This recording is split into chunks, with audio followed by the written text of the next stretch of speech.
जय जय रघुवीर समर्थ. दशक 14वा. समास दुसरा. भिक्षा निरूपण.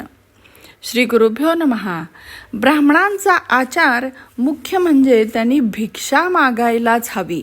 आपली ओम भवती भिक्षाम देहीची परंपरा राखायलाच हवी. भिक्षा मागून भोजन करणारा उपवासी असे मानले जाते. भिक्षा मागितल्याने तो प्रतिग्रह दोषरहित होतो.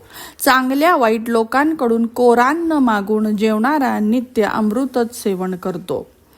भिक्षाहारी निराहारी भिक्षा नैव प्रतिग्रहा असंतो वापी संतो वा सोमपानम दिने दिने. अशी भिक्षेची महती असून ती भगवंताला प्रिय आहे.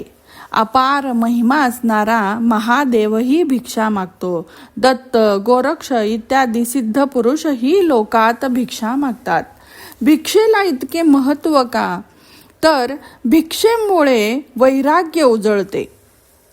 कोणी वार लावून बसले तर तो परतंत्र होतो. त्याचप्रमाणे नित्यावेळी केली तरीही त्याला स्वातंत्र्य कोठे आहे. नाहीतर 8 दिवसांचे धान्य दिले तरी ते शिळे होते आणि त्यामुळे तो नित्य नवेपणाला मुकतो. भिक्षा मागण्यासाठी रोज संचार करीत बरेच देश पर्यटन करणे योग्य. सदैव भिक्षेची सवय असणाऱ्याला कोणतेही ठिकाण परदेश वाटत नाही. तिन्ही लोकही त्याला स्वदेशच वाटतात.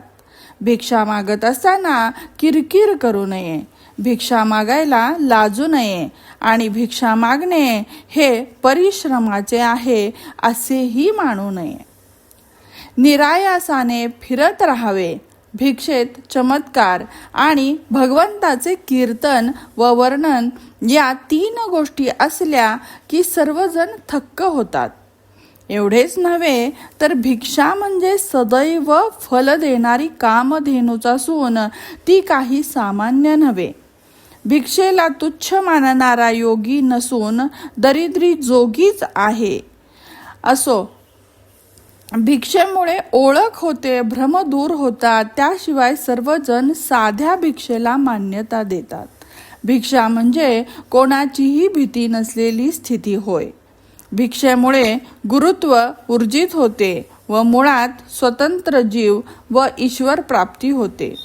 भिक्षेसाठी कोणाचाही अडथळा येत नाही. भिक्षा आहार करणारा प्रांजळ असतो. भिक्षेमुळे त्याचा काळ सार्थकी लागतो. भिक्षा म्हणजे सर्वत्र पसरलेली अमृत वेळ असून न लाजणाऱ्यांना ती अवेळी फळ देणारी आहे.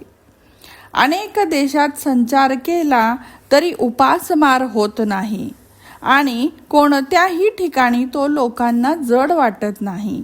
गायी पाळणे, व्यापार करणे, शेती करणे या सर्वापेक्षाही भिक्षा श्रेष्ठ आहे. म्हणून कदापि झोळी सोडू नये.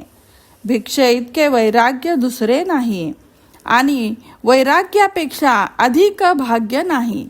वैराग्य नसणारा तो दीन संकुचित होय. भिक्षा मागायला गेलो असताना भिक्षेला काही आहे काय असे लीनतेने विचारून अल्पसंतुष्ट असायला हवे. भिक्षा घालणाऱ्यांनी फार आणले तरीही 1 मूठभरच घ्यावे. आनंदाने भिक्षा मागावी आणि सर्वांबरोबर अत्यंत सुखकर मृदू बोलावे. हेच वैराग्याचे लक्षण आहे. जेवढे समजले तेवढे भिक्षेचे स्वरूप सांगितले. भिक्षाच ऐन संकटकाळी वाचवते.